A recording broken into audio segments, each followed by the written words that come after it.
News 19 और आज का मतदाता टीवी में अनिरुद्ध जी आपका स्वागत है। नमस्कार सर। नमस्कार, थैंक मैं चाहूँगा सर, जो हमारे नए दर्शक हैं, थोड़ा सा अपना परिचय दें। मैं अनिरुद्ध वशिष्ठ और अपनी वास्तविक पहचान बताऊं तो मैं लेखन का थोड़ा बहुत काम कर लेता हूं। मेरा ये पैशन भी है और जिम्मेदारी भी समझता हूं मैं उस बात को। कुछ कविताएं भी लिखता हूं, कुछ ब्लॉग्स भी लिख देता हूं कुछ सामाजिक विषय पे। और अगर कहीं सामाजिक जिम्मेदारियों की बात करें तो ब्राह्मण परिवार उत्थान संस्था से मैं वरिष्ठ उपाध्यक्ष हूँ और व्यापारी सुरक्षा फोरम्स में मैं तानसेन गाजियाबाद में महामंत्री हूँ।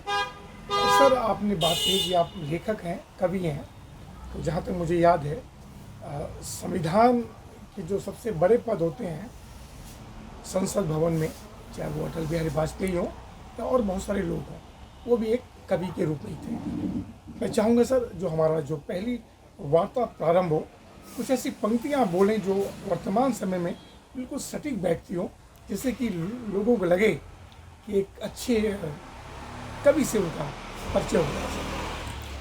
प्रेम के मंदिर बनेंगे, द्वेष के खंडर ढहेंगे, हम भी होंगे तुम भी होंगे, साथ मिल कर के चलेंगे। प्रेम के मंदिर बनेंगे, द्वेष के खंडर ढहेंगे। बहुत अच्छा आपने शुरुआत किया सर। प्रेम के मंदिर से ही सारी सृष्टि का संचयन होता है। सर वशिष्ठ जी, एक बड़ा सवाल है, हम जहाँ हैं, आप देख रहे हैं, चाहे वो ढाका हो, चाहे उत्तर प्रदेश से लेके बहुत सारी राजनीतिक जमीन का तलाशना हो, अगर उसमें उसको हम अगर बारीकी से देखें तो हमारा देश जो है जिस तरफ चल रहा है, कैसा लग रहा है आपको? देखिए, ऐसा होता है कि जब दुश्मन पैदा होते हैं तो जब आप अपने ओजस को बढ़ाना का प्रयास करेंगे तो निश्चित रूप से दुश्मन तो पैदा होंगे ही। और जो कुछ भी है वो जब आप सुधार की आवश्यकता समझते हैं तो विचलितता तो आसपास के पड़ोस में भी होती है। ये उसी का ही असर है, इसके अतिरिक्त कुछ नहीं है। बाकी सरकार आज नियति की सरकार है, नियत की सरकार है, इस बात में कोई दो राय नहीं है। उत्तर प्रदेश के जो मुख्यमंत्री योगी आदित्यनाथ जी हैं, उत्तर प्रदेश के पूरे परिवार को अच्छी तरह से लेके चल रहे हैं। बिल्कुल चल रहे हैं। और कभी हम लोगों ने सही मायने में जिस तरह से जातिगत कुव्यवस्था की गिरफ्त में प्रदेश था, तो कभी हमने उम्मीद भी नहीं की थी कि शायद हमें कोई ऐसा मुख्यमंत्री बनाएगा कि जो एक सूत्र में हमें सब लोगों को पिरो के और यहाँ पे सुरक्षा की व्यवस्था को लेके हमारी अन्य जो भी समाज की ज़रूरतों की हैं उसी बुनियादी आवश्यकताओं को लेके हमने कभी ऐसी उम्मीद भी नहीं की थी। आज प्रदेश अग्रणी प्रदेशों के अंदर में चल रहा है, इसमें कोई संदेह है ही नहीं। और जल्दी ही मेरे ख्याल से देश के सबसे बड़े प्रदेशों में शामिल हो जाएगा। शामिल शायद है। सर एक बात और उत्तर प्रदेश को लेकर हम कहें, एक वक्त था सर, 10 मिनट का समय और लेंगे, कि गाज़ियाबाद में बहुत सारी इंडस्ट्रीज़ थी, धीरे धीरे उनका पलायन स्टार्ट हो गया, फिर उसके बाद नोएडा बस गया। क्या वो दिन धीमे धीमे, क्या आप लोग की मांग होगी कि गाज़ियाबाद को पुनः वो स्थान दिया जाए? देखिए, ये जब कोई पिलर या कोई भी बिल्डिंग को ना गिराना बहुत आसान हो जाता है, उसको बनाना बड़ा मुश्किल होता है। जी। आज योगी जी को 5-6 साल आज प्रदेश में काम करते हुए हो गए हैं। It would take time. ऐसा नहीं है कि एक दिन के अंदर में सुधार हो जाएगा, लेकिन बिल्कुल सीढ़ी उसी पे ही है, इसमें कोई संदेह नहीं है। आज व्यापारी उत्तर प्रदेश को वापस प्रीफर करने लगा है और जब उसको पूर्णतः विश्वास हो जाएगा कि यहाँ पे से जो व्यापारी को सबसे पहले क्या चाहिए सर, सुरक्षा चाहिए और फिर व्यवस्था चाहिए। इन दोनों पे ही प्रदेश बहुत अच्छे चल रहा है और व्यापारी के साथ तो और हमारे प्रशासन के साथ में, आप ये समझिए सरकार के साथ में एक अच्छी अंडरस्टैंडिंग के साथ में काम हो रहा है उत्तर प्रदेश के अंदर में। सर बिल्कुल सही कहा आपने।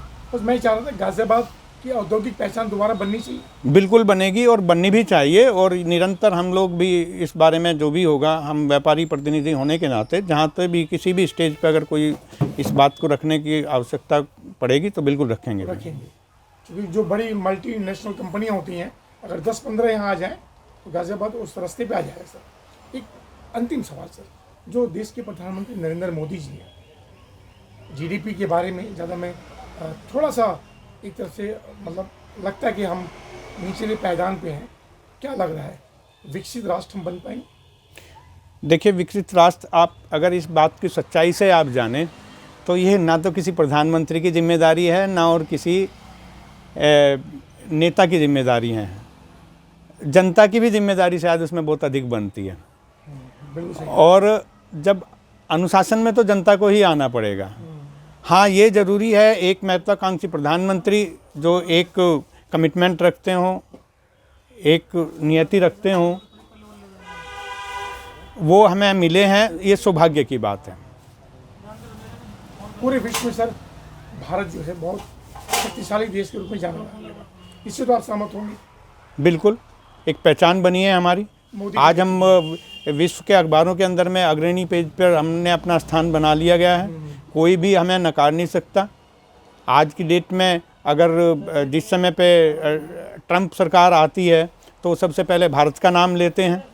आज यूक्रेन अगर कहीं अपनी तरफ निहारता है तो भारत की तरफ निहारता है। उसमें वो खुद से ये कहते हैं, कहने लगे कि अगर हमारी प्रॉब्लम का सॉल्यूशन दे सकता है तो भारत उसमें अपनी भूमिका निभा सकता है। ये विश्वास बना है, पूरे विश्व के अंदर विश्वास बना है। आज हमारी एक पहचान वापस आई है और एक कदावर नेता के रूप में विश्व विख्यात और भारत को विश्व गुरु ले जाने की तरफ में एक प्रयासरत तो हम हैं ही, और जब हो जाएंगे तब हमारे विपक्षी भी लोग इस पर विश्वास करेंगे। बहुत अच्छा कहा सर आपने। सर, जहाँ हम बैठे हैं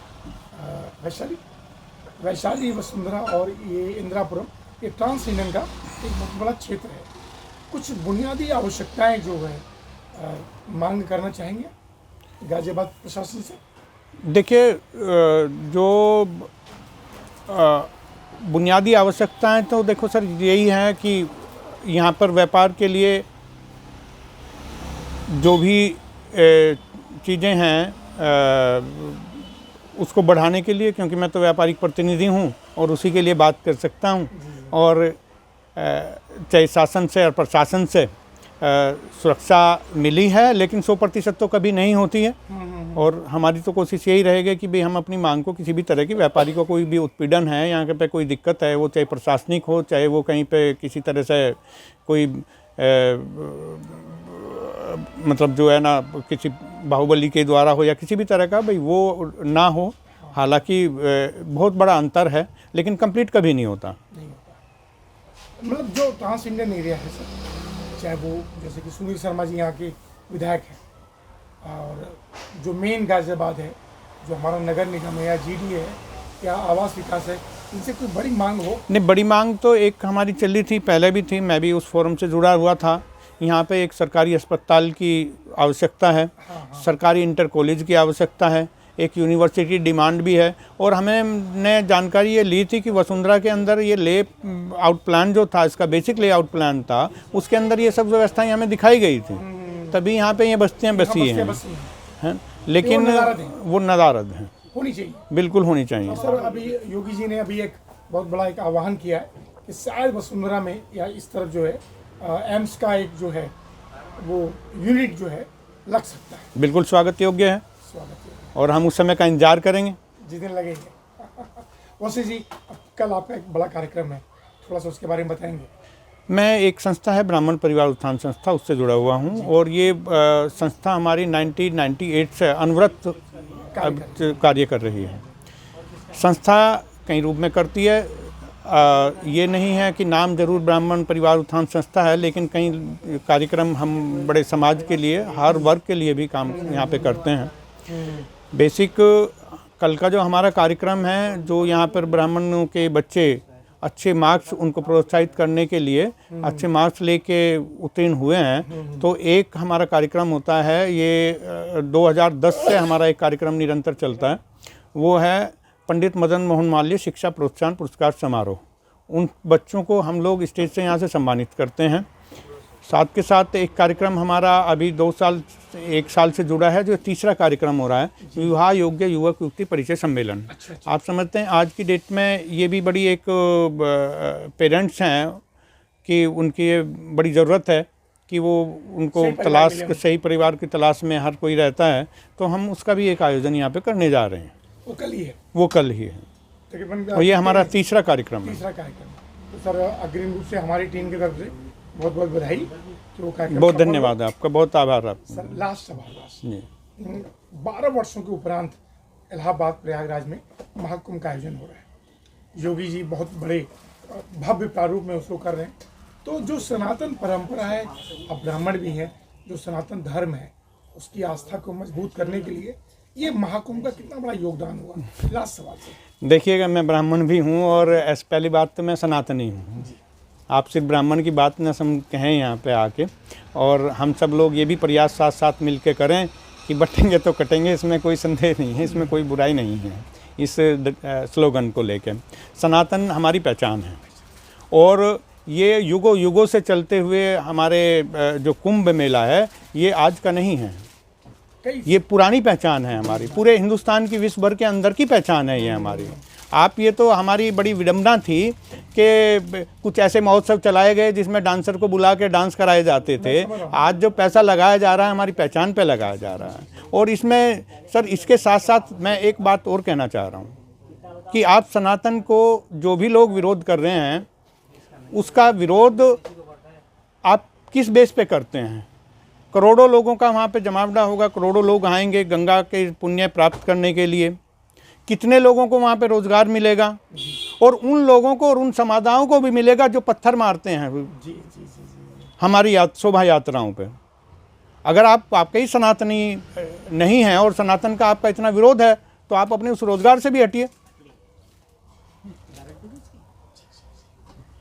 कोई बात नहीं सर। तो जो ये हमारी जो सनातन आस्था और है, बहुत बहुत शुभकामनाएं हैं, और प्रबल होगी, और हमारा भारत देश और अधिक ऊंचाइयों पर पहुंचेगा। नितार्थ आवश्यक भी।